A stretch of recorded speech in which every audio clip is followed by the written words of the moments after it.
Good morning, everybody. We're back again. And believe it or not, we're just as happy about this show as we hope you are. We love doing this. It's once a week. We come in for 2 hours and just have a ball. We act normal, natural, honest, transparent, and say whatever we want to say. We try to tell the truth. And what reminded me about that was the disclaimer that you just heard from the station, and said that the Vic Canales Media Group absolves themselves of any responsibility of what we say on this show. I kind of chuckle when I hear that. I don't blame the radio station, the company, for being dubious. I mean, you put several people in a studio on a live mic, and you're talking to tens of thousands of people, and you just kind of wonder what they're going to say. So we have to control what we say, and our control is called truth. Yeah. Truth is the perfect defense against libel and slander, and that's what a lot of radio stations are afraid of. Somebody shoots their mouth off. That's the reason you don't see too many live shows, because sometimes you accidentally say something stupid, and I probably have, and I probably will, but there has to be intent, and we always try to tell the truth, and the proof is in the pudding. The proof is we've been doing this show for about 20 years. Now think about that. 52 shows a year times 20 years, that's a lot of shows. 2 hours a show, it used to be an hour, but still, we've probably been on the air for days, if you add all the hours together, days and days. And during all that time, nobody has sued either the radio station or us. And I should knock on wood when I say that. I mean, you can sue anybody for anything, but I think what happens when car dealers and car sales managers and salespeople and others out there that hear what we're talking about and saying about them, they probably get angry and they say, I'm going to sue that guy. So they call their lawyer, and the lawyer says, what did they say? And your salesman or the manager or the dealer owner will say, they said this. Well, is there any truth to that? Now they start to back off a little bit. And then they hem and haw, and then here's the real thing that scares car dealers from suing us, because they know that I would demand, if they were going to sue me, I would demand a jury trial. I would demand all the publicity we could get. I'm a real ham, as you know. That's the reason we do this radio show, and the truth would come out in the trial. Car dealerships don't need the truth. They need opaqueness as opposed to transparency. So here we are. We're going to take your questions, your comments. We have a lot of avenues to do that. Our most popular is our telephone, the old-fashioned telephone, and that is 877-960-9960. If you haven't called the show before, or if you haven't heard the show before, give us a call. Maybe you want to listen for a little while and see what's going on, but basically, we're here, as the recorded introduction said, to help you avoid being taken advantage of when you buy or lease a car, or you're maintaining or repairing your car. Car dealerships are notorious for lack of transparency and unfair or deceptive trade and sales practices, advertising, bait and switch. So if that's happened to you, we'd love to have you listen. We'd love to have you call the show. If you haven't got time to call now, why don't you write this number down? 877-960-9960. That's 877-960-9960. Now, we've only got 5 lines coming into the station. Nancy Stewart, my co-host, is sitting on my left. She's also my wife, and we've been doing this for 20 years. We got together and founded this show 20 years ago. And it started out as a half hour, and now it's all the way up to 2 hours, and we have a big, big following. So Nancy will give you priority treatment if you're going to call 877-960-9960. We like to hear your voice. We like your personality comes through. We have some amazing regular callers, but we want some new callers too. We like to have people that haven't called the show before. And we won't put you on the spot. We won't embarrass you. You say what you want to say, and you don't say what you don't want to say.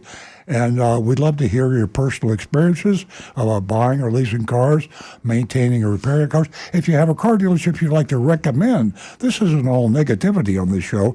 We have a recommended dealer list that we are trying to build every week. And we put the names, locations of the dealers that will give you a fairer, a more fair treatment than other dealers.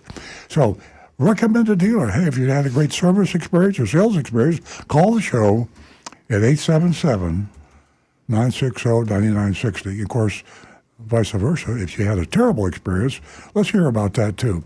We name names, we name dealerships, we name sales managers and salesmen. In our mystery shopping report, which is, I think, the highlight of the show. My son, Stu Stewart, he's sitting right across in the studio from me. He just waved at me.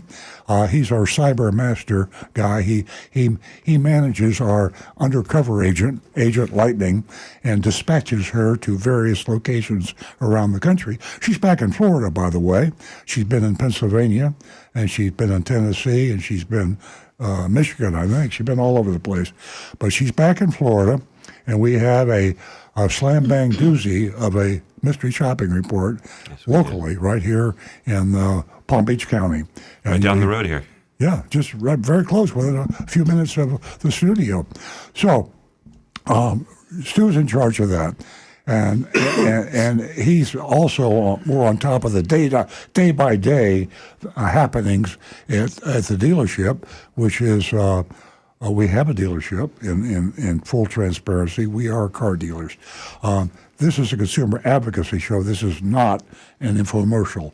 I repeat, this is not an infomercial. I hate infomercials, and we see them too often. They disguise themselves as information, but they're really commercials. We are not that, I promise you.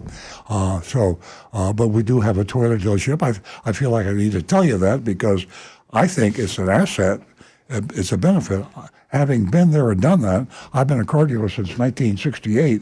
I mean, I was right down in the trenches where the worst of the worst, and I've changed the way I do business. But I know how they did because I probably passed along a few dirty tricks to a lot of dealers out there. You were a pioneer back then, like you are a pioneer now. I was a pioneer thief. You're going the other way, though. Now I'm a pioneer consumer advocate. What will be my next career? I don't know. Anyway, I'm yakking and I get carried away.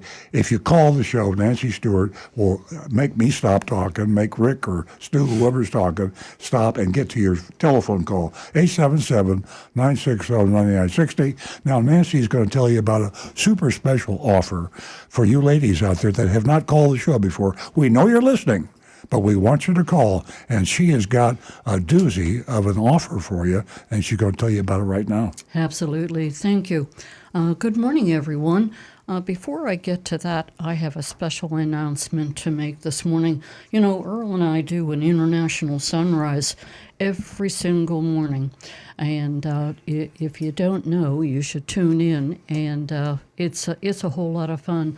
But my point here is that's on Facebook, right? Facebook Live. Yeah. My point here is that we always sing happy birthday to someone, and everyone is special. But this morning we forgot, and right now I would like to wish Maggie Stewart a very special happy birthday. Aww. She turns 20 years old today, I believe. That's right. And that is Stu's daughter. No longer a teenager. Oh, my God. She's Our granddaughter. 2-0. Yeah, it's crazy. And it's really kind of hard to believe. And I know she's not listening, but Stu can pass along to her that we do wish her We can send you the a video clip. magnificent birthday. 20 years old. What an age. Spending it in Manhattan. Yes. I'm going up next Okay. week to see her, by the way. So. Okay, back to the show. As Earl mentioned earlier, I do have a special offer for the ladies, and that's $50 for the first two new lady callers. That's $50 for the first 2 new lady callers. And ladies, did you know that a lot of shoppers hesitate to buy online? They feel that they really need to go into the dealership. And honestly, the only time you need to go in is when you want to test drive that car that you chose. And by buying online, it opens up an enormous range of options for you. So we have a lot of information as you tune in and stay with us the next 2 hours. We cover everything. We've got the Mystery Shopping Report. We've got the latest blog. We're going to talk about car insurance.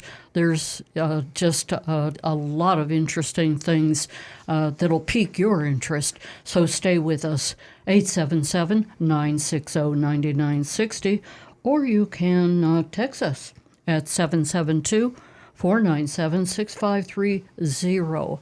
And please don't forget youranonymousfeedback.com. And we have something special from Big Dog Ranch that I came across this morning. And you want to stay tuned for that at 9:30. It is a story that'll tug at your heart. And it is just an amazing story. And it just proves wholeheartedly what Big Dog Ranch does. They're an amazing organization. Again, that number is 877-960-9960. And you can text us at 772-497-6530. We're going to go right to the phones. We have Howard holding, and he is a regular caller. Good morning, Howard. Good morning. Welcome. Well, first of all, it's not the regular Howard. This is the new Howard. The new Howard. You're the new Howard. Sorry. Yeah, I know. We'll call you Howie. I know you have a regular Howard. The only reason I was calling is just a suggestion. Did you ever think about mystery shopping Earl Stewart Toyota? Earl We did do. yesterday. We do that. We yeah, do. I shopped Earl Stewart Toyota yesterday. Yeah, so we do that regularly. It's I keep telling the dealers that we mystery shop that hate us, I'm doing you a favor. You should do this yourself, because a lot of these owners just don't know what's going on in the trenches until you send somebody in to pretend to buy a car, or have them call, or have them text, and see the way people are really treated. Until you do that, you don't know what's going on in your own store. Well, good. Yeah, good for you, because I thought that was kind of obviously it couldn't be Agent Lightning. So what were the grades? Poor. But not for what you might, not for the typical things, but definitely not giving information as quickly as we ask them to, and not explaining the difficulty getting some of the limited availability vehicles in a way that is the way we teach them to explain it. In a nutshell, I texted the store in the morning before 9 a.m., and by about 4 o'clock in the afternoon, I hadn't got a reply. So it's just, I got an automated reply, but I didn't have a human reply. Anyway, listen, our dealership is got faults and problems. Every business does. And I don't care whether it's a restaurant, a retail store, whether you're going into, even Costco makes mistakes. So you just have to accept that. And what separates the good stores, the good retailers, from the bad retailers, or the good retailers make mistakes, but they apologize, they try to make them right, and they ask for input from people. So there are no perfect dealers, and we certainly aren't one. And I'll tell you what, Howard, this guy sitting next to us, he keeps us all on our toes. And you know what we believe in at the dealership? That is Kaizen, continuous improvement. Well, does 4 mean that's an A? Is that the top 4? Pardon me? Pardon me? Is the score 4 the top score? Oh, 4? No, we don't do a numerical score. We just do just the grade score. And the last thing, that's what I said. I'm assuming you got all that. The last thing is there any chance, because I listen to it when I'm in my car, and I sporadically all the time, but if I came in and asked one of you guys, Stuart, whatever. If I paid you guys to go to a dealership with me to help, if you guys do it.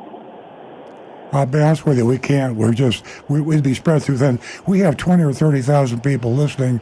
We have the best way to get advice from us, if you don't call the show, would be to text us or email us, and you can do that.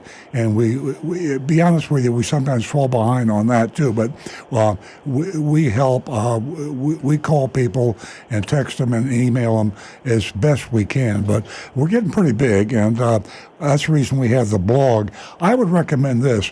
I've been writing this blog, earloncars.com. Just go to your online website, earloncars.com, and I have covered virtually every topic about buying, leasing, maintaining, or repairing a car.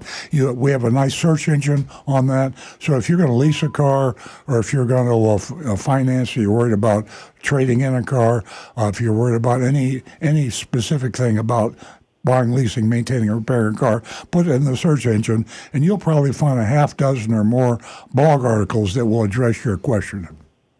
Well, I appreciate that. I don't want to take up too much more of your time, but Hey, Howard, two things. yes, you're welcome to take up more of our time, but let me mention this to you. You said you listen to us. Have you heard me mention Earl's Vigilantes?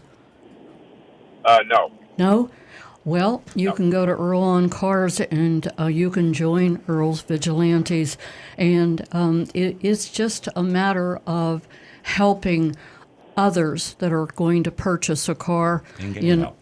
And receiving help, too. Yeah, exactly. So it's really a great way to help not only others but somebody in your neighborhood, and you don't have to know how to, take an engine apart. So if you're interested, you can go to Earl's Vigilantes. That's Earl on Cars, and take a look. All right. And the last thing is two things. One, I agree with you. Napleton's the worst.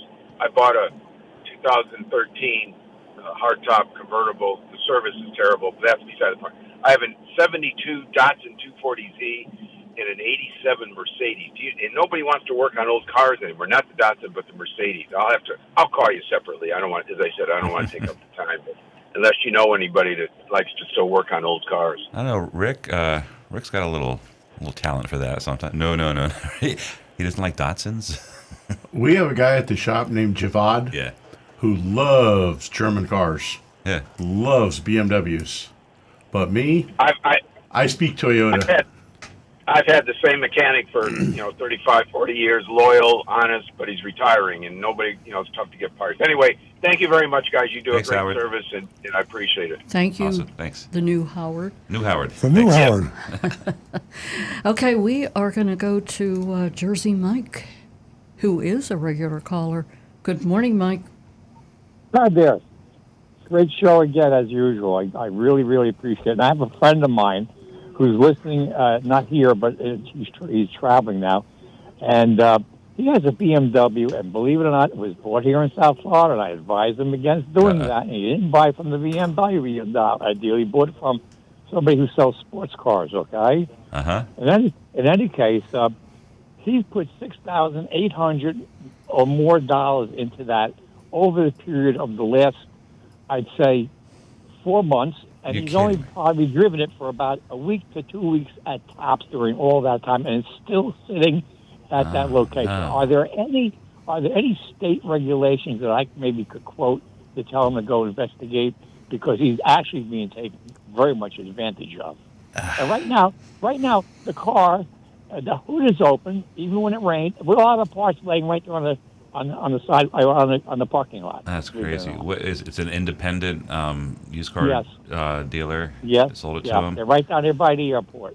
I don't. I mean, just selling a car that breaks down after the fact. I mean, that's there's no law there that protects you, unless What about the fraud that you're committing? I mean, you can speak to a lawyer, but usually a lawyer's going to tell you you're not going to have much of a case. All right. Okay. But if something was done during the transaction or prior that did violate any laws, like if things were illegally misrepresented or they broke any regulations, that type of thing, it could be worth exploring. But if he went there and they said, "Here's the car and it's this much money," he paid for it, and it's as is, and he leaves, he doesn't have recourse. He doesn't have recourse. Well, one other thing. One thing they put in a water pump for him, and it didn't even need a water pump. All it needed was the nipple that connected that. Because I'm a motorhead. I go back to the 60s, okay? Yeah. I used to race Corvettes and all of that stuff. When they were Corvettes, I mean, unless you want to pay over $100,000 today. Anyway, let's go back to his situation. Mm-hmm. So I know motors. I know what's going on. And I told him, why did you spend $875 for a plastic water pump when you could have? I showed him to him on the phone. I said, at Rock Auto, you can get like a steel one. Rock Auto will get you a steel one for $365. He's not a motorhead, is he? No, he's not. He Well, yeah. So if you said that to me, I'd looked at you cross-eyed. I'm like, I did what? What did I do wrong? Rick wouldn't make that mistake. But, some of us would. Let me go to another topic, which is very much of interest to me. I'm a big supporter of Big Dog Ranch, and I'm a veteran of Vietnam era, and there's a gentleman out there that runs one of the buildings, and he's a veteran. And I already adopted one dog for this friend of mine who's having that problem with the BMW for him because he lost the dog, so he's brokenhearted. And I got him another dog out there, and he's just very happy. It's almost like it's better than a wife for him, unfortunately, but that's what it is. Okay, he doesn't have a wife.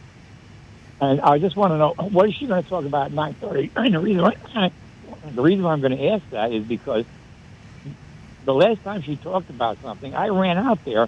By the time I got there, because from where I live, it was already adopted. Oh, really? Yeah.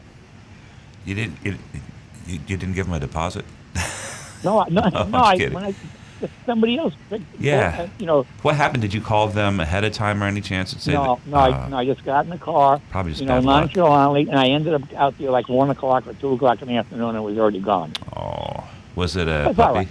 right. They got a lot of dogs out there that need help, and a lot of people may not know this, but I think that's the only no-kill shelter. That's why we're with them in the United States. I don't know if it's whole the United States. I think it's definitely Florida, but okay. But I can definitely search that and find out because that would be a good. That's a great bragging point because. Let me say one other thing. Yeah. Being a veteran, if you are and you go out there, make sure you let them know you are. I'm talking to your audience now, because when you do that, anything that you help out with by adopting one will be 50% off the normal price of that adoption. And That's then right. You're also going to get a dog that's been totally taken care of. It has a chip in it in case it gets lost. It's going to be groomed. It's going to have all its inoculations, and you're going to get paperwork Be neutered. to document all of that.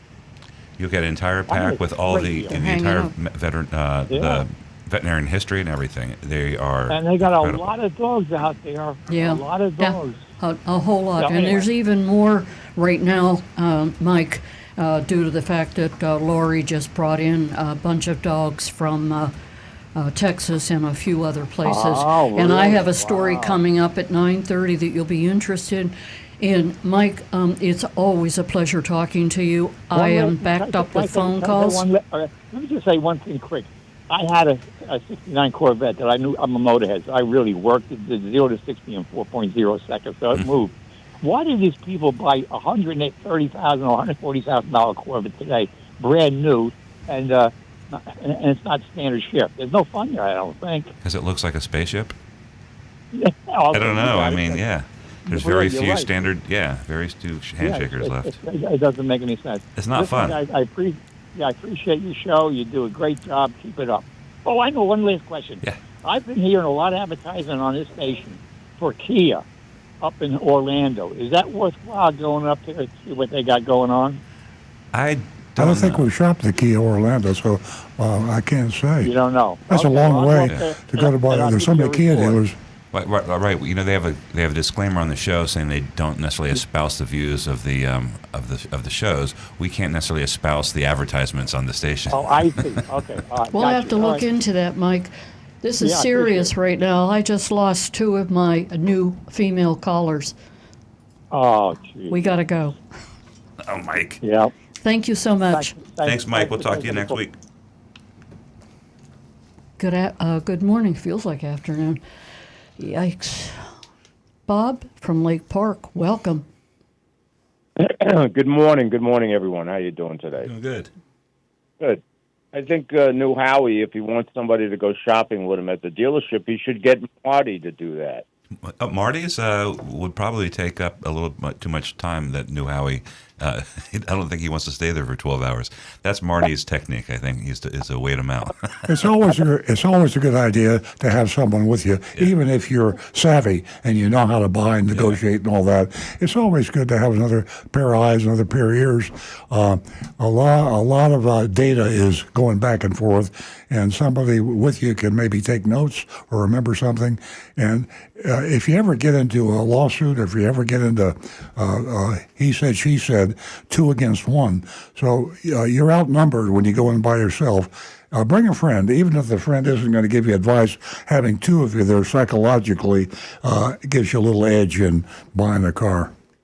I think Marty's too tough, though. I don't think he'd ever. Yeah, he would.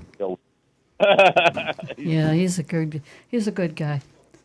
Now, last week someone called in and said something about Alpaca's dealer fee being $500. That's not true. It's double that amount. Okay. And also they don't put the price of the cars on the windshields anymore. They have a something there that you have to scan to get the price. I don't know why they do. Like a QR code. Yeah, it's, something like that. Well, they better not do that on their new cars because that's against the law. You can't do it on used cars either. It's in Florida. You have to have Price. a sticker on the car. Well, they do have the window stickers on there, but they have this other thing that you scan to get The price, right? their Yeah. price. Bob, when did you see that, a barcode? Last week. Last week? Mhm. Interesting. Yeah. The dealer fee is twice the amount that the person told you last week. It's not $500. Is that right? Yeah, twice. Yeah. Well, that's always been there for years there. Yeah. Well, we appreciate your call and the information that you've shared with us. We'll have to look into that barcode thing. I did have a question for you, Nancy. Sure. Do you know what percentage of ASE certified mechanics are females? Less than 1%. The percentage? I just guessed. A very No, small you're number. probably lower than that. I think it's I think it's less than that. No, it's 1%. Why do you ask? 1%. It's 1%. I just thought it was interesting that because there's such a shortage of mechanics, why don't they get more females to become ASE certified to work in the dealerships? I think maybe they should have like a scholarship program or some incentive to get more women involved in that profession. Yeah. I think you make a very good point. Back in the day, it used to be a very physical thing, working on cars. Today, it's more of a software thing. So it takes a lot of training and a good brain and an ability to think. And women are equal to men on all those scores. But if you want to go back 50 years, you had a wrench and you're getting dirty and you're lifting things and it was a mechanical sort of a challenge. Now it's more of a mental challenge. But you make a very good point, Bob. I think. Yeah, thanks for bringing that up. Excuse me. And I'm looking through my information. There is a group of ladies that have their own shop, and they cater to ladies and men. So I think I'm going to continue to look that up because I've forgotten the name of the location. I have one more thing. Sure. I think I've ever heard it on the show before. To help someone purchase a car, I'm not quite sure how they would go about doing it, but I've noticed, and we haven't had this situation because of the pandemic and everything. But now that the dealers have vehicles on their lots, if you can find a car that's been sitting on the lot for an inordinate amount of time, that is going to give you a lot more leverage when you go make the deal. But how would you determine that? I know the salespeople know how many days the vehicles have been on the lot, but how would the customer find that out? You'd have to ask. That's the one with a dead battery and the square tires. Right, exactly. It's called and a tree growing through the hood. You'd have to ask. You quiz them. Sometimes they like, what's the oldest car in stock? That's a quiz for a sales manager. A lot of them probably wouldn't even know. That's my guess is they won't know because I don't think most manage their inventories No, that way. that's a good point. And but in normal times, all car dealers incentivize their salespeople to sell the old cars. The older cars have been around for 2 or 3 years, and I'm not exaggerating. There are dealerships that have cars that have been sitting there for a couple of years. They pay what they call commission flats. That's typically it could be $500, even $1,000. Get rid of that old piece of junk, and I'll pay an extra $1,000. The problem is when you come on the lot. Even if you're not looking for a bargain, the salesman is going to tell you that old piece of junk is a bargain because he's going to get a flat commission of $1,000 if the sales manager will accept the price that you're willing to pay. So it's a double-edged sword there in terms of. Depends on the kind of dealership. Like if you go to a Toyota dealership, their oldest vehicle might be 30 days old. Yeah, depending on exactly. But there are some dealerships now that have cars. I know the Ford dealership. Yeah, we just mystery shopped one that had a 2-year-old new car on the lot. Yeah, there's some. Well, I'm not talking about 2 years, but I mean there are some dealerships that have cars that have been sitting there for 90 days, That's 120 very days. typical. Yeah. And something like that, you might have more leverage than if a car just came off the truck. You're absolutely right. Yeah. Even if it's the same exact car, same model, everything. So I'm just saying. That's a good point. Shoppers, you're trying to help people shop. If there was a way that they could find out. Here's something I think that could be done, like in a negotiation situation, which we don't usually recommend, and you're looking for another drop. You say, "Do you have a car just like this that's been here a long time?" You know, I'll take a look at that. Could you give me a better deal on one just like this that's older, and see what they say, because that is in there. I mean, you don't want your inventory to sit, and there is incentive for them to take a lower price on it. Right. Okay, that's good information. Now, last week you were talking about vehicles that have cylinder deactivation. Yeah. And I remember back in the 80s, General Motors came out with a vehicle that was called the 468. Yeah, engine. we were talking about that last week, I think. A disaster, along with their diesel engines and the Cadillac Cimarron and the Cadillac Catera and the Alante. Cadillac has had a lot of bad ideas over the years. You can't. And I would stay away from that. You can't blame them for trying. You know, definitely. Bob, that question you asked earlier about female mechanics, that garage is out in Houston. It's called ABC 13 Houston, and there's more than one garage. Not saying in Houston, but in other locations. So thanks for bringing that to my attention. Bob, it's been a pleasure to talk to you. Do you have any other questions? No, I was just thinking maybe the Stewart family could start a scholarship incentive for women. For women. Yeah, definitely. Mechanics. And not only that, but there's these female mechanics are catering to underprivileged. So there's a whole lot of good stuff going on in that direction. All righty. Well, you guys have a great weekend. Thanks, Bob. Thank you. Thanks. And to the ladies that called earlier, please give me a call back. I promise to prioritize your call. Stu? Real quick, New Howard asked about the Kia dealership in Orlando. We did mystery shop. Jonathan pointed out to me 2 years ago in 2021, like right in the beginnings of the inventory crunch, and it's a City Kia of Orlando, and the grade's not on the mystery shop, but it's definitely an F, I think. It was the largest markup we had seen over MSRP ever. Wow. To date. It was $18,000. Over MSRP. Where was the epilogue? But I don't think it stopped there, right? Because this was in June of 2021. And so the prices continue to rise. So I wouldn't be surprised if we had one with a larger markup. Just scanning through the old report, there was a lot of back and forth. And Jimmy was the sales manager. And it doesn't look like a good report. Yeah. So hope you're listening. I'd forgotten about that. We shop so many stores. Yeah. All right. Okay, we are going to give that number out one more time, or several times throughout the show. So if you don't have a chance to jot it down now, you will later. I'll be mentioning it. That number is 877-960-9960. And you can also text us at 772-497-6530.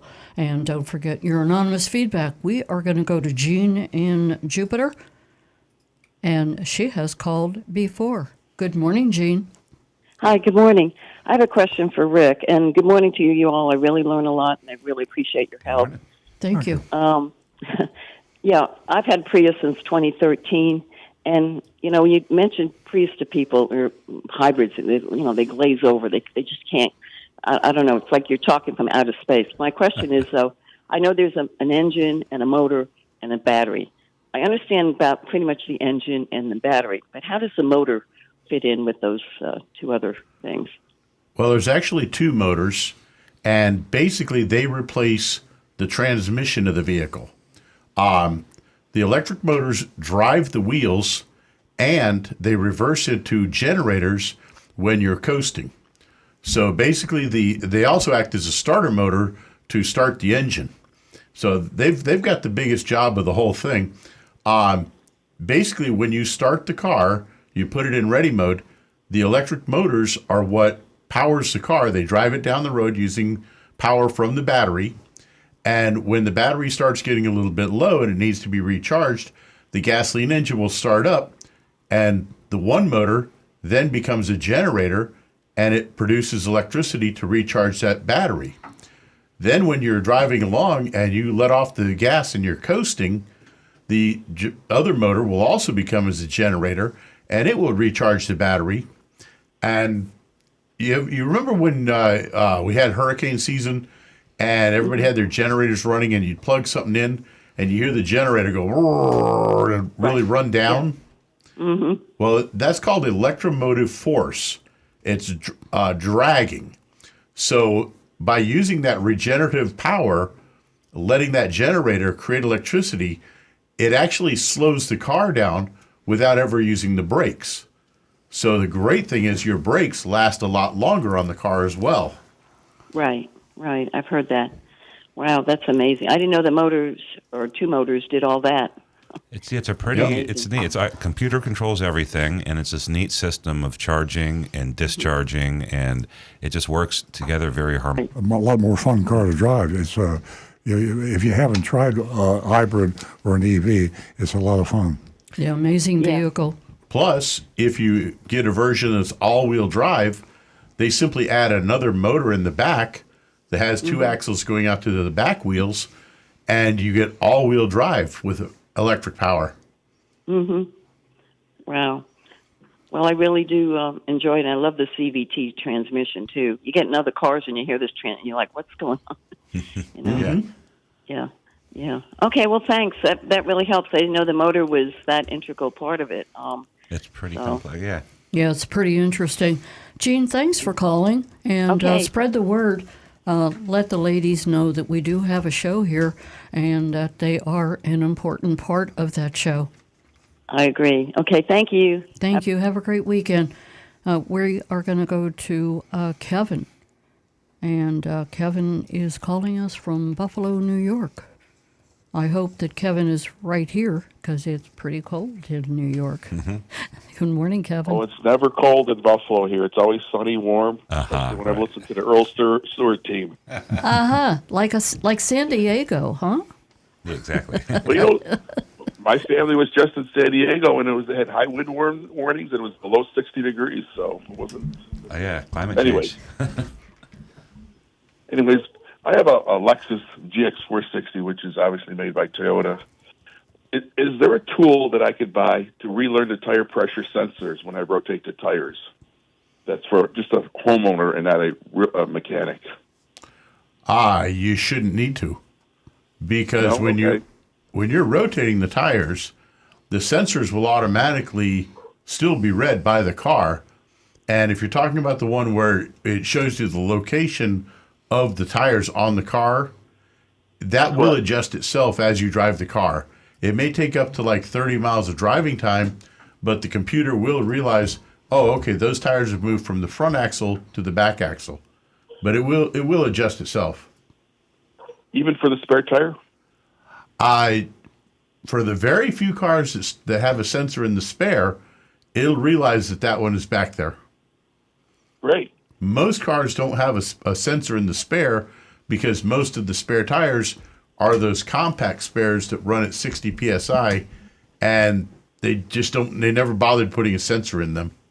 How do sensors work? Are they like a 3G signal, or is it like what kind of signal does it communicate with? It's a radio frequency signal. I'm not sure what what it would be called as for 3G or anything like that, but it only has to send that signal just a short distance, like 10 to 15 feet at the most, to the receiver that's usually located on the C pillar of the car, and it's up high so that way it gets a good signal in. And of course, the computer looks at the signals, and it only trusts the ones that are with it all the time. That way it's not getting confused by maybe reading a signal from another car.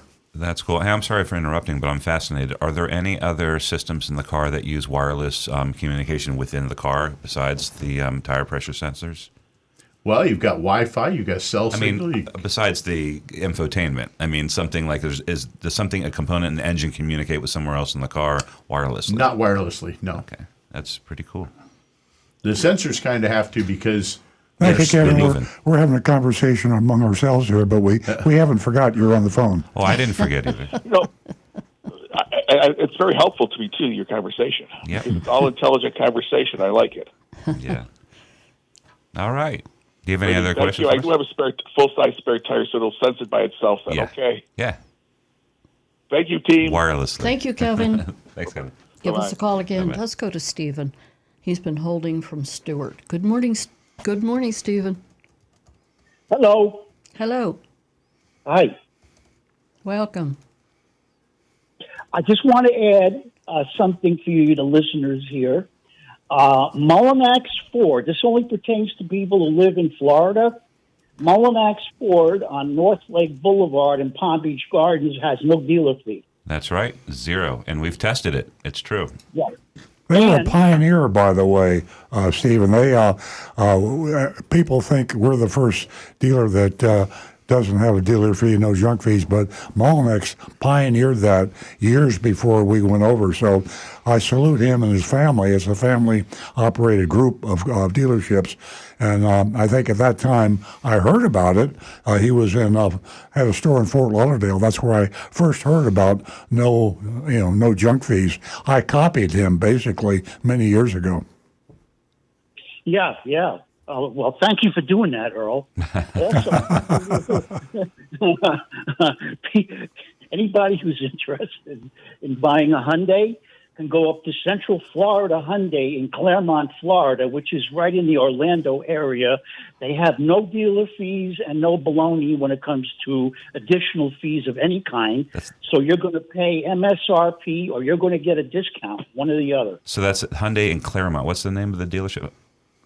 Central Florida Hyundai. Central Florida Hyundai in Claremont. Wow. Well, I tell you, that's a breaking news bulletin. Especially for... No junk fees.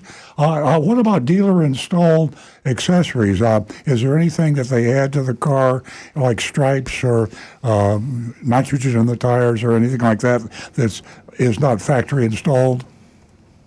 Earl, it's been 5 years since I bought a car from them, and when 5 years ago they were adding absolutely nothing at all. That's fantastic.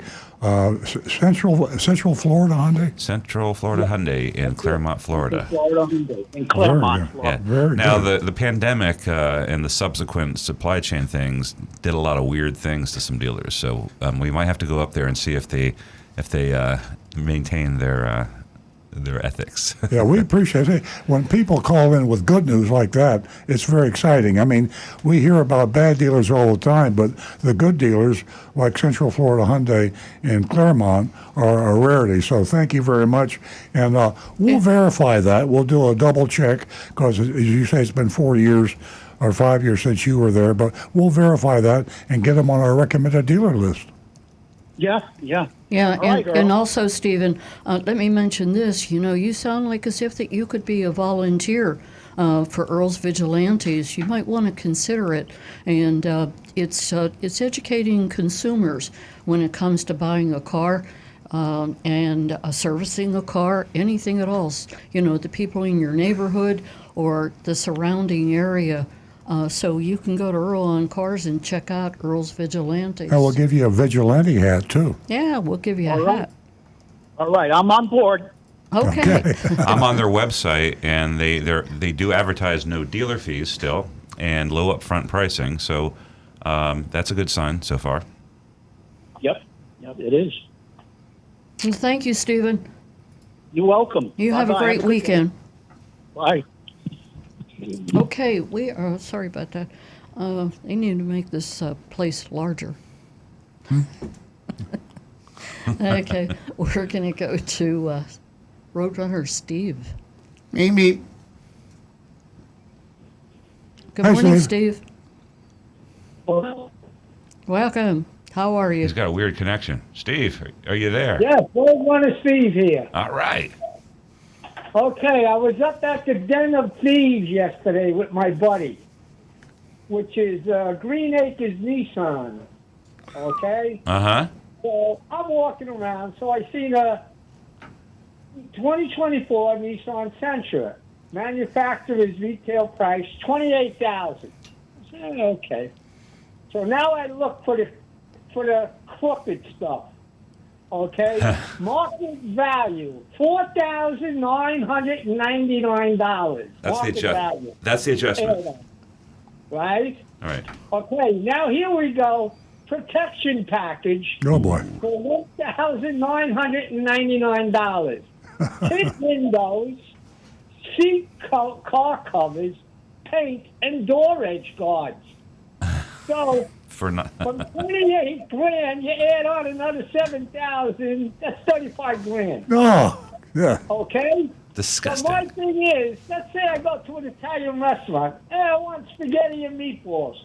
Okay, Roadrunner Steve, the spaghetti and meatballs, we got to raise the price. Oh, boy. Well, how's the raising it to? Well, we got to add on $4,999. All right, I'm hungry. I'll eat it, right? Oh, Mr. Roadrunner Steve, would you like a protection package? Oh, Sure. jeez. $1,999. Here's my protection package. Hey, Steve, are you on Earl's Vigilantes list? No. No? With the protection package for $1,900, the waiter gives me a handful of napkins and a bib, so I don't get spaghetti sauce on my shirt. How is this for $7,000? I go out and buy a used car. It's for messy people. That's quite a story. That's crazy. I know, and I thought they're supposed to put, the listing of the car on the side window. They don't do that no more. They're supposed to. I mean, on new vehicles, that's the law. Yeah, In Florida, they don't. I mean, not 100%, but They have it on the dashboard. There you go.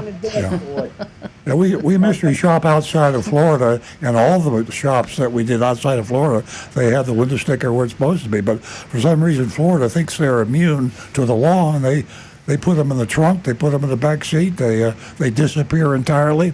They just don't care. Yeah, and the funny thing was, I wanted to take a picture of it, but the eyeballs were on me, right? So I said, "Yeah, let me write it down." I didn't have a pen, so I see one of the workers. Oh, can I help you? Yeah, my wife's giving me a phone number. Can I borrow a pen from you? Yeah, no problem. He gives you the pen, so I take out my pen. I start writing this down. I said, "Yeah, thank you. Here's your pen back." Don't worry about using your phone. You can take pictures. Everybody does that. It doesn't Yeah. mean that you're up to nothing. You Yes, can use your exactly. phone. Everybody's doing it. Hey, Steve, thanks for entertaining us. That's crazy. I mean, I thought that that market value was gone. They still doing it? We've seen it still. I think we saw it recently. It's just maybe they're more willing to get rid of it because that's what happened on a couple of our mystery shops where it was there and they objected and it went away. I don't understand that. I wanted to yell out, "People, don't buy a car here. They're going to rob it." That's crazy. You should picket them.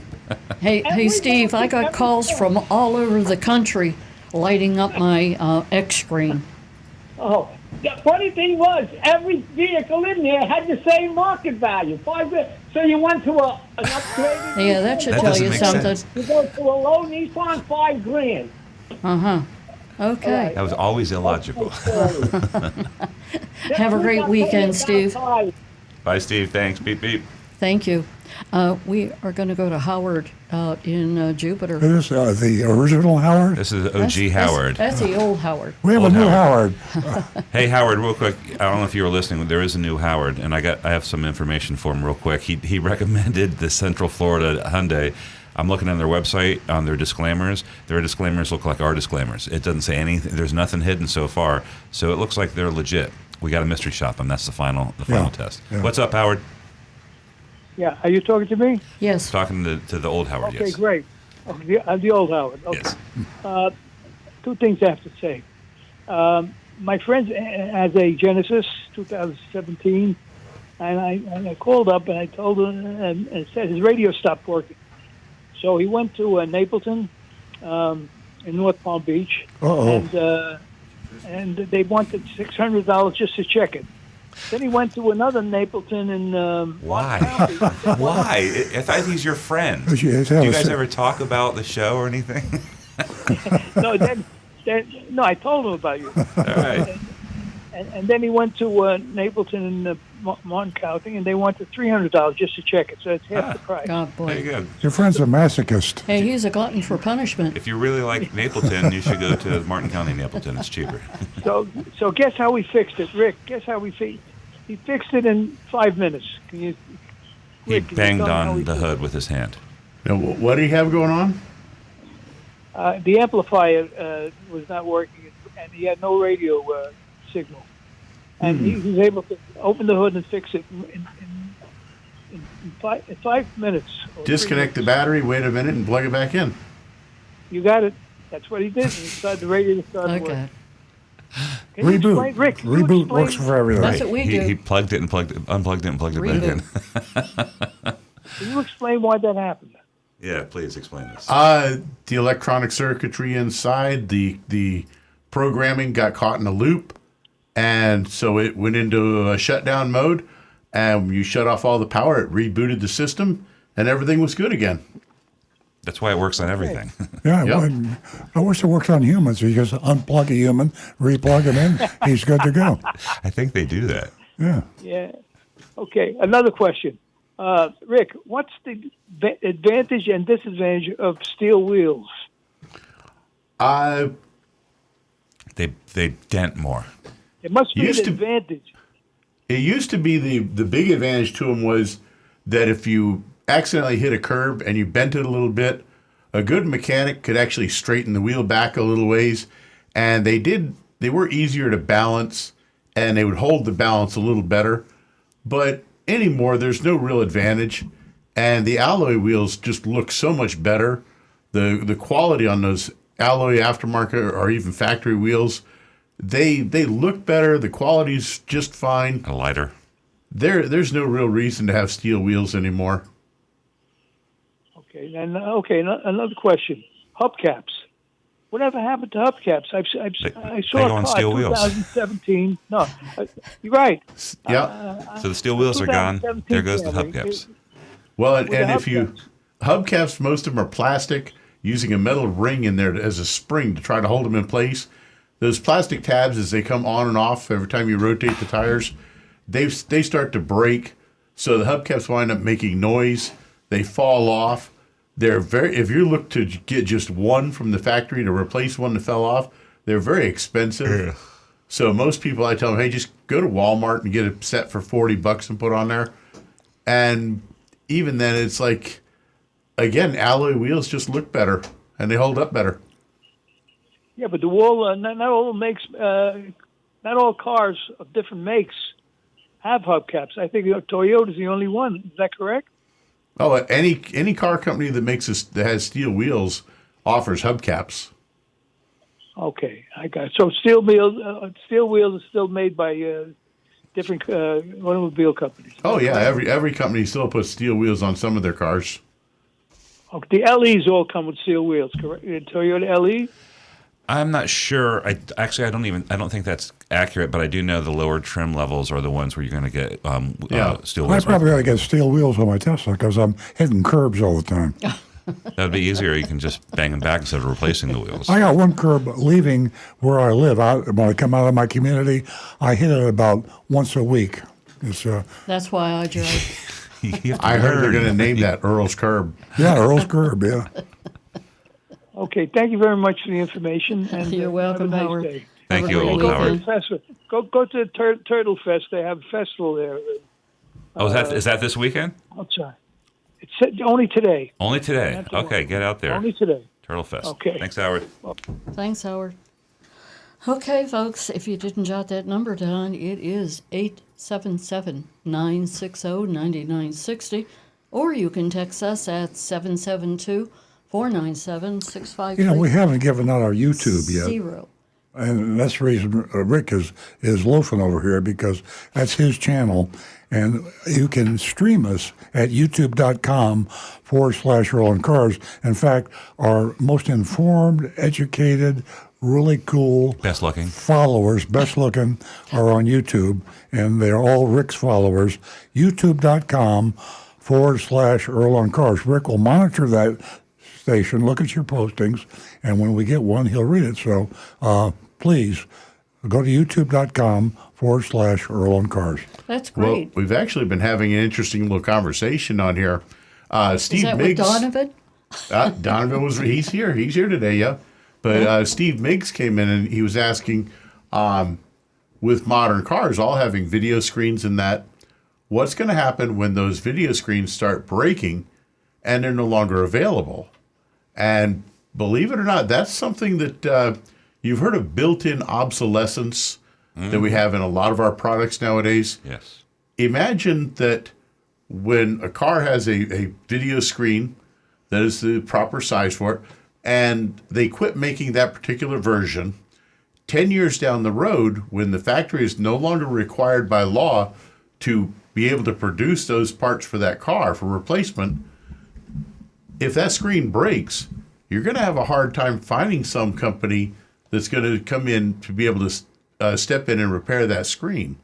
So my prediction is one of two things. Either a lot of these cars are going to wind up getting sold for scrap because if the electronics start to go out and they can't be repaired, the car becomes almost useless. Yeah. Or we're going to find a lot of aftermarket companies that are going to step in, just like they do with cell phones. There's a lot of aftermarket places that are repairing cell phones. Yeah. So as these TV screens and that on these cars start to break and the electronics start going out, companies are going to step up and they're going to fill that gap, I hope. Yeah. I think there's a whole lot coming in that direction, and I'd like to talk about it, but we don't have time.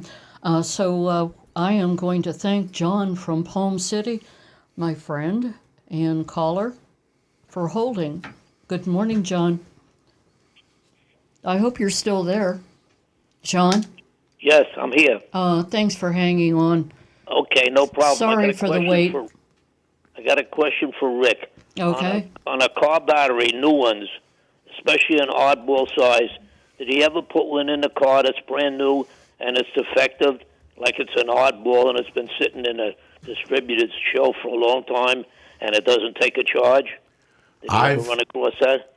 I have seen that happen even on, and now I'm going to use this term, the Group 24 battery, which the Group 24 refers to the size of the battery, and it is probably the most common size out there. It's like the AA battery of the car world. Probably 3/4 of the cars out there use a Group 24 battery, and I've seen a brand new Group 24 battery that you put it in the car and it fails.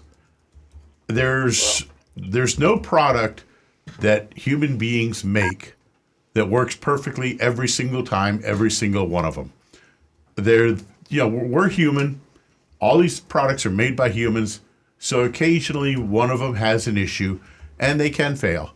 That's why we've got warranties. Well, there you go.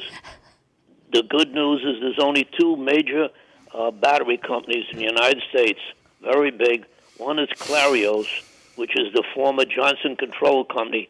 They're the biggest. Yep. They make Interstate, Die Hard, Advanced Auto, Optima, Everstar. They make so many of them. It's unbelievable. And they're called Clarios. They bought outright from Johnson Control. Second one is East Penn, which is a Deca battery. They're in Lion Station, Pennsylvania. They make the batteries for Napa, AAA, O'Reilly, Duracell, Duralast, AutoZone, etc., etc. I didn't know that. Yeah, there's only 2 battery manufacturers in the whole United States? Wow. That's Some of them are bought in from China, oddball brands, but the major ones are only 2, and people should get the right battery. And instead of looking at the booklet when the dealer that you get the battery from, there's a company which is international called BCI Group. BCI rates the size, like Rick mentioned, 24, which is the most common. They have every size listed with the year of car, or if it's from a truck, a tractor, or whatever. And it's very important that you get the right BCI Group battery. Otherwise, you could have major problems. It could be sitting too high. The case doesn't hold the battery down good. And an example I could give you, my neighbor told me his grandson has a major problem with a Mustang. I said, what speed? Bring it in. I want to look at it. And I looked at it. He took a battery from another car, and it's too high. And believe it or not, it's hitting and shorting on the metal from the hood of the car. Wow. So very, very important that you have the proper BCI Group. It's Battery Council International in your automobile. Exact manufacturer original. Absolutely. 100% correct. All right. Well, I'm glad that Earl realizes that it's only major, and people have to know that, 2 major companies that make all the lead acid batteries. Actually, it makes me a little nervous. You know, when you have too few competitors, there are only two companies, and then they have different brands, making you think that each brand is a company. But when you got one company making all the brands, just all the batteries, and just changing the brand name, that's a lot of control they have over price, distribution, quality.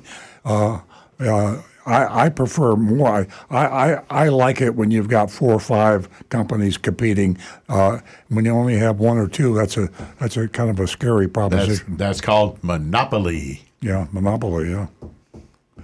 Okay. Well, how'd you like to have the only car dealership in the United States? I wonder what the junk fees would be in that. They would just change the name of the brand. That's all. Put different names on it in the same company. Yeah. There you go. All right. All right, you, guys. John. We're waiting. We're looking for that shopping report. Oh, Sounds thanks, good. John. There was an old episode of The Simpsons where they go to see the beer brewery, and they had one big pipe that came out and split into 3 that went into the Duff Light, the Duff Old, the Duff this, and it was all the same stuff, just being put under a different name. Oh. And that's what these batteries are. They all come off the same assembly line, and they slap a different sticker on each one, and then they give a different price on each one. Yeah. And you think hey, this one's big brand name. But it's the same as the one next to it that's $20 cheaper. Yeah. You look at the size of the battery, you look at where the terminals are to make sure it's the proper configuration of terminals for your car, and you look at the cold cranking amps on that battery. You want it to be matching or higher than what your factory battery was. Well, a lot of your auto manufacturers now, when you look at Honda, and then you look at Acura, it's the same manufacturer. So oftentimes you can buy a Honda that's basically the same as an Acura and save yourself several $1,000s. Now, you're not going to get the gingerbread and the bells and whistles, but the basic vehicle.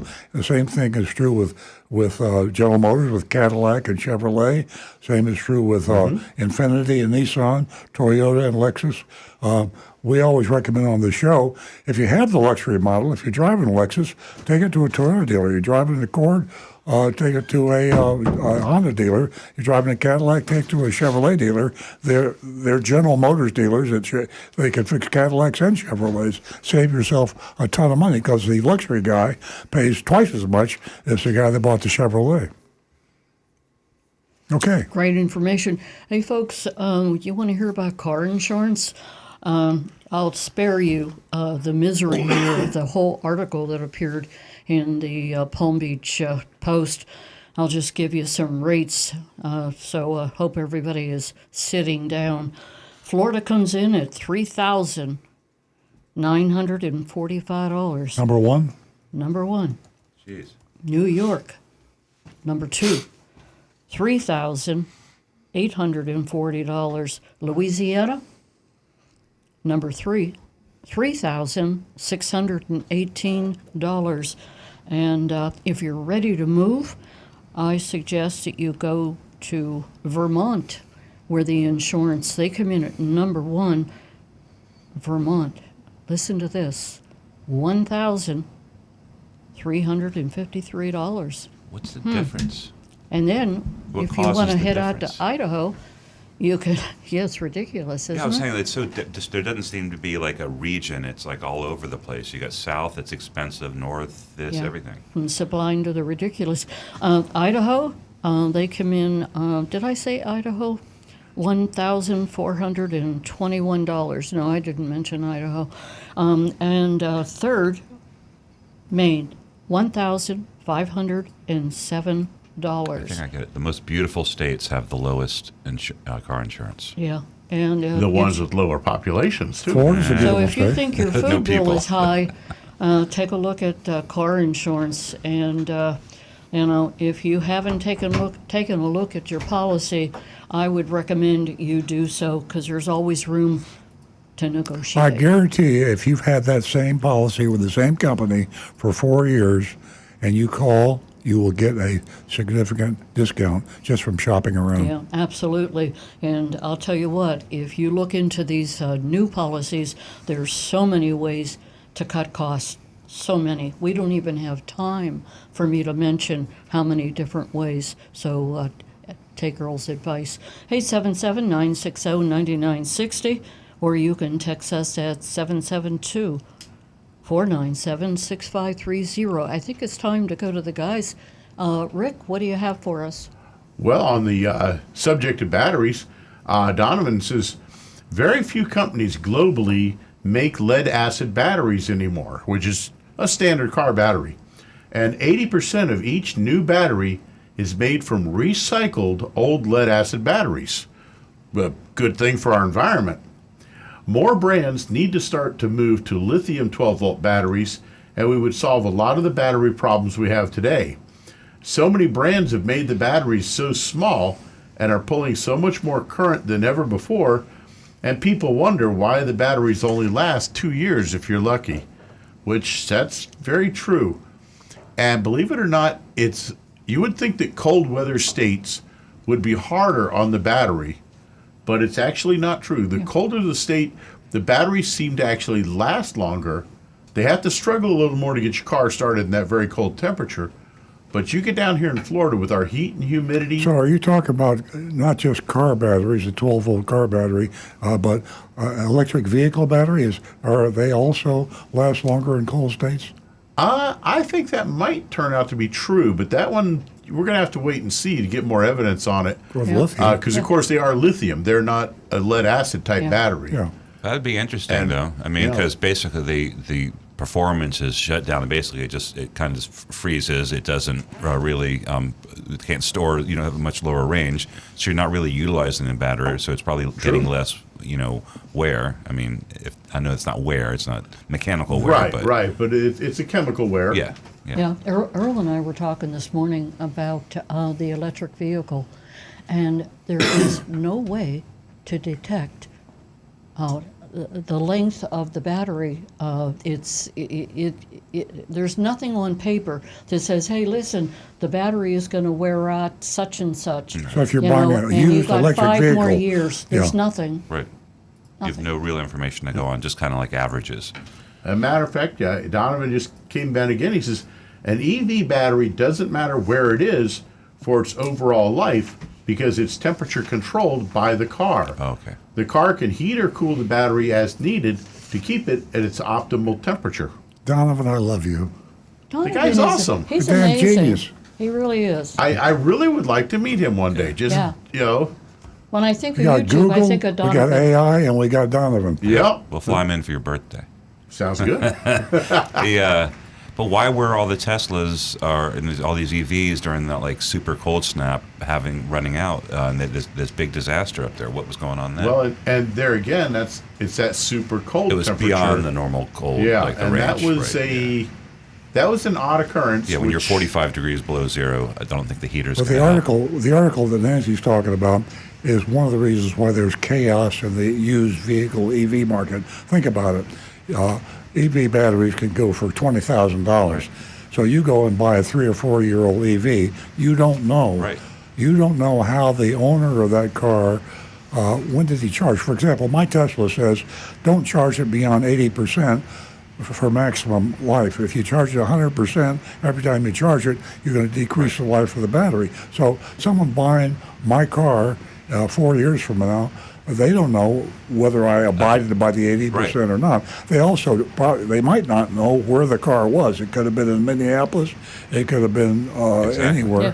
That's what I was saying. You can only go by averages. Say, well, on average, this car Yeah. does this, but you Yeah. don't know if you're going to get a bad So one. how do you know? Right, How do you know exactly. what the trade-in value is? How do you know what to pay for a used EV? Yeah, that's what my There's- point was. Is there a test for a Stu. battery? And you Yeah. know what? To replace that battery, the replacement, A lot of it money. comes in between $5,000 and $20,000. There's There's a there's a test mode in every Tesla to see the battery life remaining.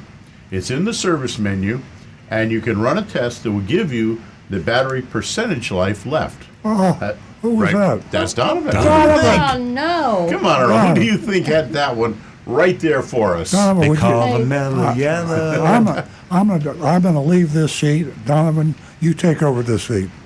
I'm telling you, this guy Hey, is a. I Do we have I his don't need- text number or something that we can communicate directly with him? We do not, I'm but going to I be think I knocking can on arrange his that. door. Yeah. Hey, I don't need Google. I have Donovan. I'm going to have a T-shirt made.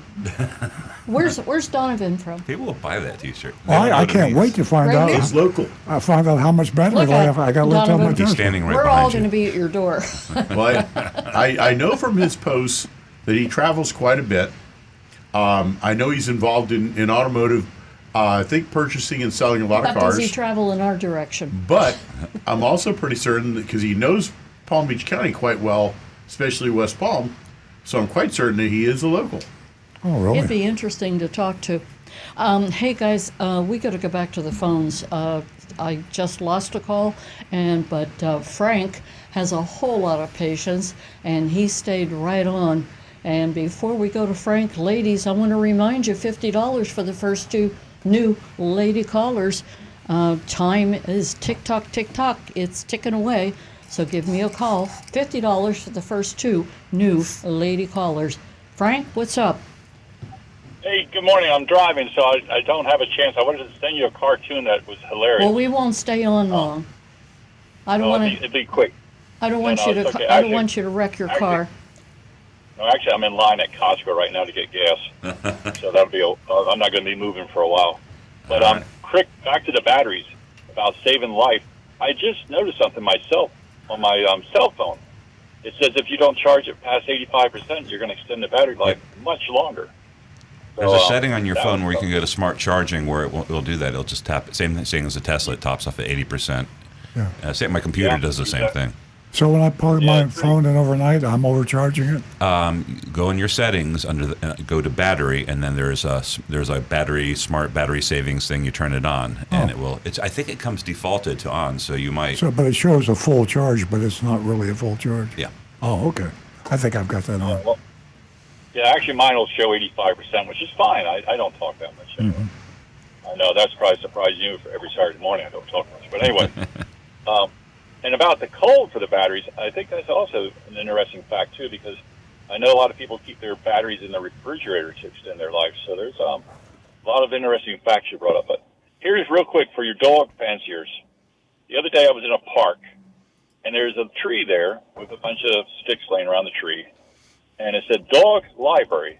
And there was even a little dish there for some water, and then, the sign said, pick up a stick, leave a stick. That's cute. Oh, Where was that? There you go. That was just a made-up thing that Frank made up for you guys. Frank made it up. Okay, you invented it. Hey, you should trademark that. The dog library. Hey, there you go. Thanks, Dog Frank. library. But anyway, I'll let you guys go because I am driving. But we'll talk to you next week. yeah. All right. Stay Thanks, Frank. safe. Look forward Have to a it. great weekend. We're going to go to Marty, and he is a regular caller. What's new, Marty? Hi, how are you? We're great. We Hey, were Marty. waiting to hear from you. Okay, I have to disagree with Earl, and it's something that Hang up on him. can't Hang do. up on him. Hey, Marty. Marty, Yes. I'm the only one that disagrees with okay. Earl. You're number 2 now. Right, and Stu probably agrees with Earl because that's his father. Now, my point You don't know is, Stu very well. my point is this: I just negotiated a deal where the car dealer came down over $16,000 Wow. because the car was in stock. The car was on the ground. Mm-hmm. And to me, all I'm saying is if you try to do that online, you could never do that. Did you buy the car? Yes. You did? Yeah. All right. What'd you get? It's a Crown. Ah, very good. Wow. Very good. Congratulations. Yeah. My feelings are hurt. Congratulations. And I wouldn't have done it except it had everything that I wanted on it, and it had the advanced technology package. Yeah. But they discounted the car off MSRP, and they gave me $4,000 more for my car as a trade-in. Well, where was the 16,000 from? What they started it. Oh, okay. So they were Right. way over MSRP. Right. Okay, gotcha. Well, good job, Marty. How long did it take? Congratulations. It was a few hours. Okay. Well, Marty, just in a way of full disclosure so that people know, you are a very shrewd negotiator. You're very well informed. You're a vigilante. You've got all the information. And so you can go into a car dealership and you can hold your own. 99% of the people that are buying cars can't handle that, and the ones that can handle it don't want to handle it. You're one of these negotiators that loves to negotiate. So you go in, do battle, you come out invigorated, and say, "Boy, I really had a good time. I beat that salesman up pretty good."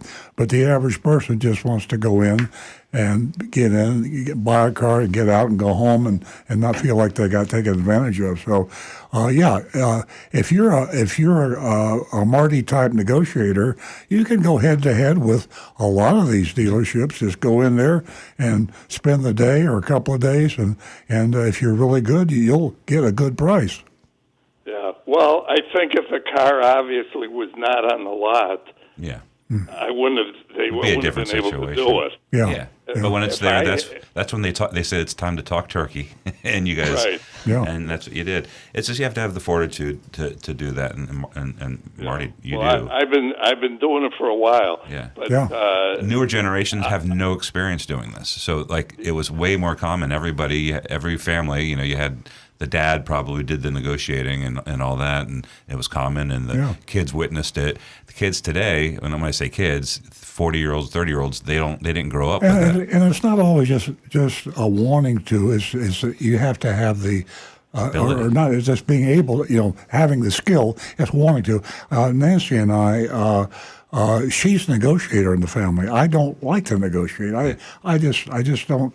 It's just not my style. Nancy, if we're going to buy something, I bring her along because she goes in head to head and she can negotiate. So it's negotiating is something that's always going to be some people that are disappointed. I have people now.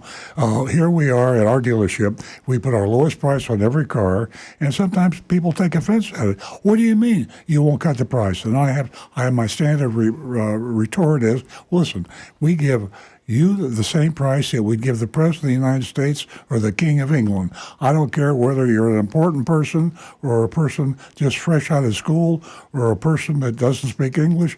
We charge the same, our lowest price on every car. And they are insulted by the fact that you mean you won't even give me a $100 discount? I say, no, if I did that, I wouldn't be true to my word. I say that's my lowest price, and if I cut $100 to your neighbor and you paid $100 more than your neighbor, you wouldn't like that. So it's an interesting. The negotiation is a dying thing. I think. I think in the advanced civilization we finally arrive at, it won't be a negotiation. Right. You'll have to go to Morocco and go to a carpet bazaar if you want to get your fix. Well, I just wanted to say, basically, that's the only thing I ever disagree with Earl on. I know you did start off with your comments. I with see that. your It's true. point. I see your point. Hey, Marty. Marty, don't make me look bad. Hey, and by the way, listen, we negotiate. We send Agent Lightning out in the field every week, and she does our negotiation Well, we for us. negotiate when we buy for the dealership. I mean, I have a rule at the dealership. You get at least 3 bids. We don't buy anything without at least 3 bids, or at least we're not supposed to. So, expensive things. Yeah. We don't get 3 bids you for know, the turkey I sandwiches. I took my trade-in to CarMax and a couple other dealers, and they were a lot lower, excuse me, offers that I got from this other dealership. So it was still. So who'd you beat up? It was Al Hendrickson? No. Okay, God, who's got a big markup like that? Yeah, well. You could tell us. Well, I don't want it to go on the air. I don't want it to go on the air. Oh, okay. Because I'll probably still do my service over by you. But, you're still the nicest, most polite dealership. Marty, we're not offended at all, and I'm seriously. You're not going to get free tires, You Marty. got a better price than we're offering, and that's that's true.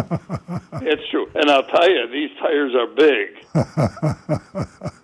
Yeah, they're big. You got the soft ones now, so maybe trade them out and get some long-lasting ones. Yeah, I looked at these. These are 21-inch Michelin, so they're not.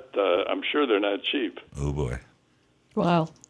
Hey, Marty, it was great hearing from you. Yeah. You okay. always. So sorry to offend Earl today, but No, you didn't offend me. No, hey, He's used to it. I think you're a cool guy. I like knowing negotiators. Maybe I used to have a guy that worked for me at the dealership. He probably wouldn't mind mentioning his name. His name's David Silverstein. He's passed away, so David. he doesn't mind. Anyway, when we buy things, we buy air conditioners, printers for the dealership, anything that we had to buy. I mean, we buy a lot of stuff. We got a big dealership. So when we got down and this was the best price, I'd say give it to David Silverstein. David would call, and he'd inevitably get another 5 or 10% off the price. So I respect negotiators like you, Marty, and I just that's just not the way I deal, but it works for you. Yeah, and just to let you go, the only thing I could say is the car was still too expensive. Well, Okay, thanks, Marty. Cars. Yeah, If you thanks, want Marty. it, that's it. All right, have a good weekend. You too. We are going to get to the guys here with YouTube, and we're going to go to Stu. He's got some texts for us. I got Anne-Marie. She's got a little story for us. Oh, great. Hi, Anne-Marie. Once upon a time. Good morning. I've encountered, and I'm speaking in the first person as if I am Anne-Marie. That's your line. I've encountered poor behavior in car dealerships over the years that resulted in me walking out the door and refusing to buy a car from them. Here are a few examples. I asked to see the dealer's selection of 4-door sedans, and the salesman only showed me 2-door sedans. Goodbye for not listening to me. In 1978, I asked if the car came with a full-size spare, and the salesman told me full-size spare tires were a safety hazard. Of course, he pulled the high-pressure routine, too. Don't insult my intelligence. I'm out of there.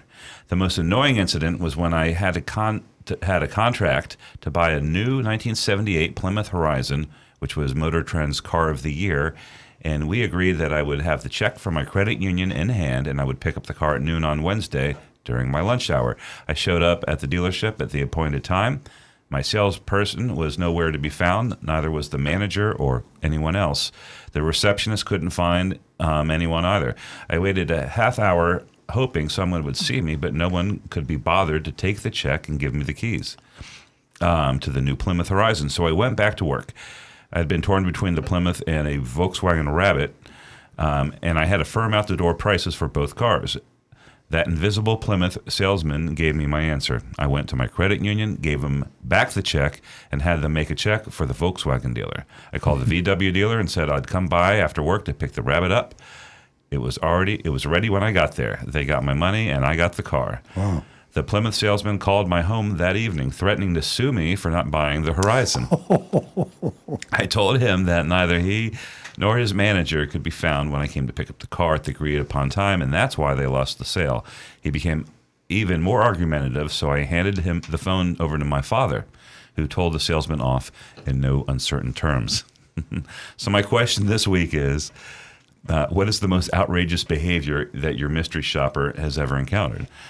And I don't think anything has happened like that. But then again, well, didn't someone chase Scott Cadmus out of the dealership trying to get the buyer's order back? okay, yeah, that was the most outrageous behavior. That was on our part. We had our service manager go in because we wanted to get a copy of Palm Beach Toyota's buyer's order, and which had eluded us. And he went in, and his plan, he just walked right into the finance office, opened a drawer, where they keep the unprinted buyer's orders, and pulled it out and walked out, and they all chased him, and he just kept walking until the car got in and drove back to our dealership. Another time, he almost came to fisticuffs with a dealer in Fort Lauderdale. We had him to do that again because I think we want him to get another buyer's order because we were on. Yeah. That was our mission. We were trying to get everybody's so we could show what the dealer fees were.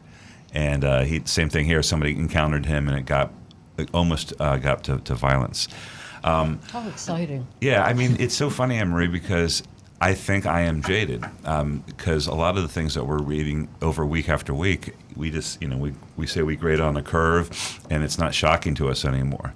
To a brand new shopper like you in 1978, probably still living at home with your dad, that was a horrible shock. But we're old, wizened car dealers. We've had the crazy thing, the ghost car that disappeared. We've had some very rude treatment. We've had Agent Lighton be told to stop talking and listening, or to look someone in the eye when they're speaking. Yeah. Just stuff like that, and obviously just the tactics that car dealers have been doing in South Florida. But we'll think about it. I'm sure you got some stuff in the old days too, not from mystery shops, but stuff that you did. Yeah, we'll have to think about it. We've done thousands of these, so yeah, it's sometimes it's difficult to recall. We probably should have a third column: recommended, not recommended, and outrageous behavior. It's crazy. Yeah. That's a hard question, anyway. It's like, what's your favorite scene in the favorite movie you've ever seen? Favorite scene? Well, you got 18 million movies. You're not going to. I love the scene, and I love the smell of the napalm in the morning. Okay, from Apocalypse Now. Apocalypse Now. All right, you got a great brain. Mine's not that great. I got a tech question for Rick from Deck.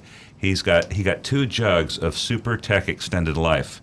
The coolant, it's not pink for Asian cars. Can he use it in his 2007 Lexus RX 350? You can if you really want to. What I would highly recommend is to drain as much as you can of the old coolant out and try to get as much of the new stuff in. It's going to make a rather unpleasant color in the reservoir, but it should mix in normally. Okay. And I got one more question. I don't have a name. It's I love the styling and the economy of the old Lexus C2 200H hybrid. That's that little hybrid car. Mm-hmm. They are 7+ cars now. They've been out for a little while. What should I look out for when looking for a good used model?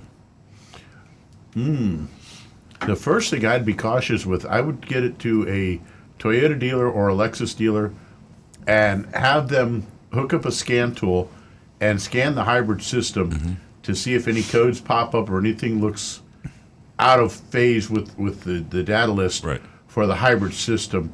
Because I'd be concerned about the batteries. So I was going to say, I've heard you say on this show before that it's really hard to tell how long the Prius battery is going to last.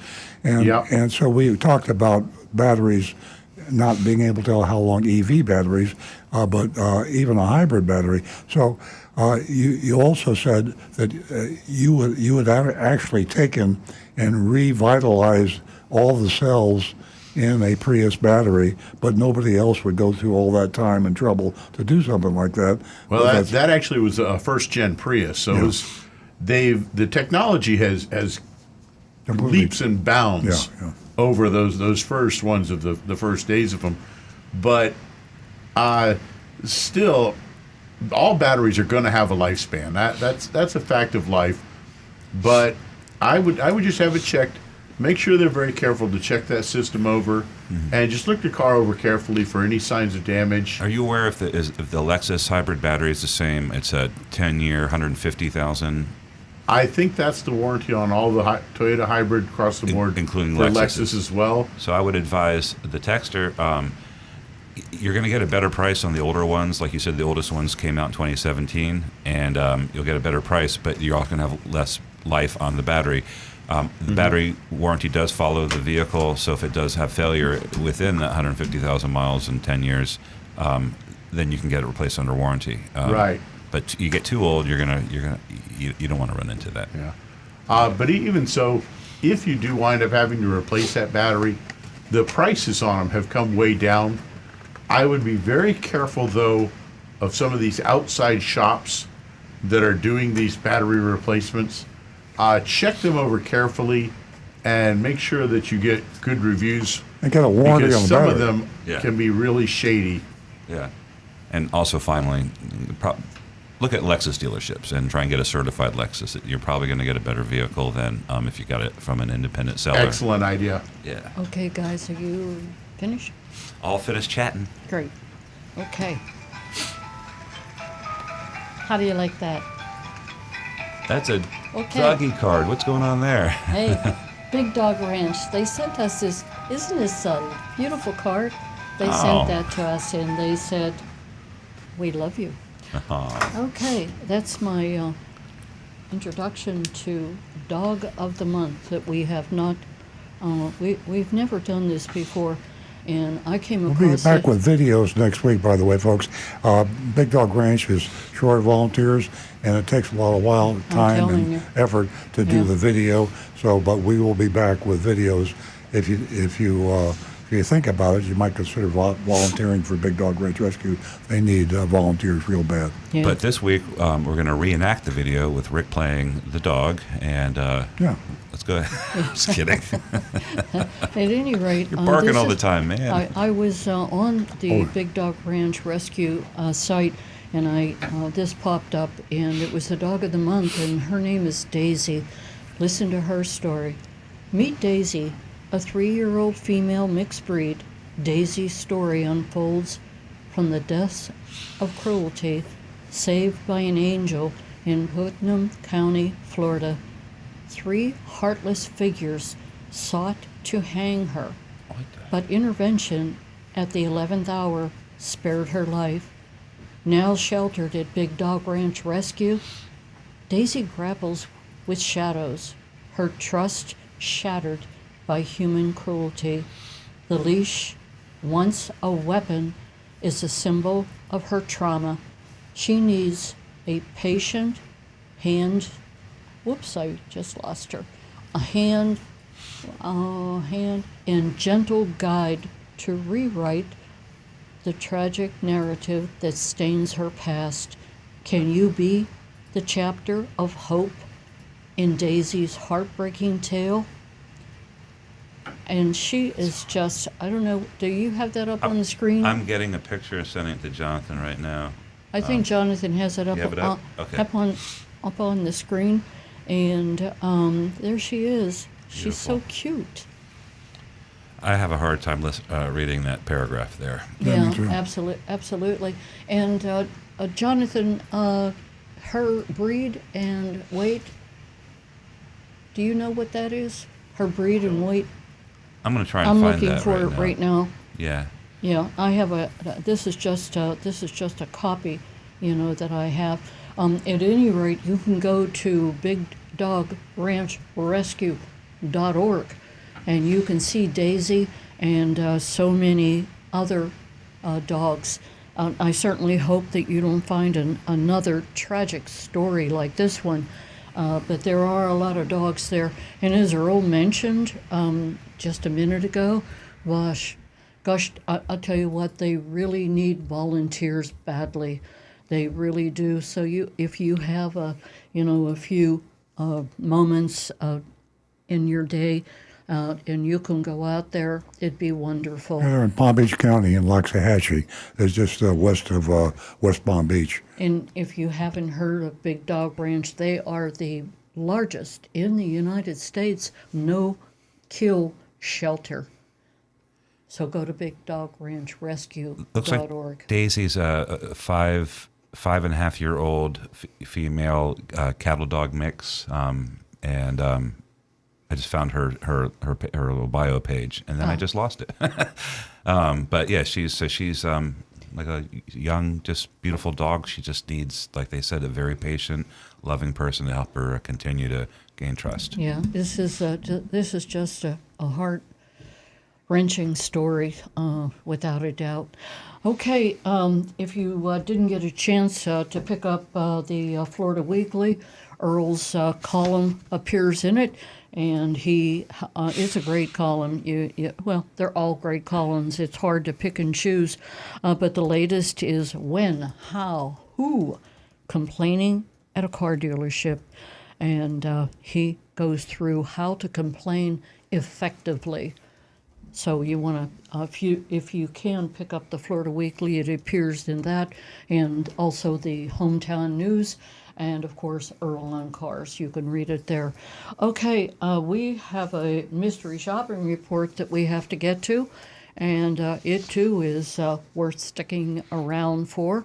You're going to enjoy this one, and you can vote at 877-960-9960, and the mystery shop of I-95 Nissan in Riviera Beach.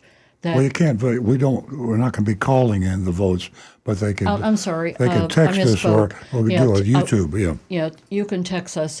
That's the first time I've ever done that. 772-497-6530. That's 772-497-6530. There you can text in your vote for mystery shop of I-95 Nissan in Riviera Beach. Okay. Now, back to the recovering car dealer. And as I always say, we grade on the curve. No perfect dealers, so A's are very rare, F's are very rare. We're somewhere in between. I'd like to see the status quo a little higher than it is, but it is what it is. So we have to have a recommended list, and if they're on the recommended list, they don't have an F. Look for an A, but you probably won't find one. You probably find a B or a C, and you just have to settle with that. So this dealership at Nissan is in Riviera Beach, Florida. Speaking as if I were the agent Lightning herself, I arrived early in the morning and was greeted by 4 men. Wow. All but one stood up as they saw me walking through the door. Ahmed smiled, introduced himself, and asked if I was there for anyone special today.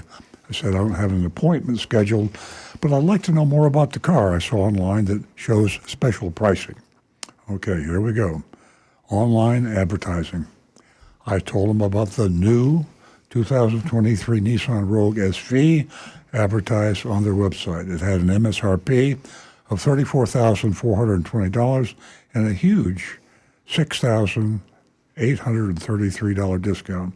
Now, that's what the advertisement said. So I hope the Federal Trade Commission is listening. This is an advertised price for a $6,833 discount. By the way, as another little aside, beware new cars. This is a new 2023. In case you haven't checked your calendar, this is 2024. You know, when you buy a new car that's been sitting on the lot for a year, it's just about the same thing as buying a used car. So if you're not buying and getting advantage of the depreciation on that car, then you're not getting a good price. So new is only... Look at the calendar year. That's very important. It might technically be a new car, meaning that it hasn't been titled yet, but that doesn't mean anything 3 or 4 years from now when you trade it in. Okay, continuing on with the mystery shop. The salesperson said he'd be happy to help me, walked over to his desk where he pulled out a chair for me to sit down, asked if I'd like anything to drink, coffee, tea, or water. He then asked to see the car I was looking at on my phone. He looked out the front windows and asked, "How'd you get here today?" I don't see any cars in the parking lot. I said I was dropped off hoping to get this online pricing and leave with a car. He said he liked that. I bet his eyes lit up. I got a hot one here. I got a live one. She got to have a She car. got no wheels. No wheels. He looked at the ad on my phone and asked a series of questions about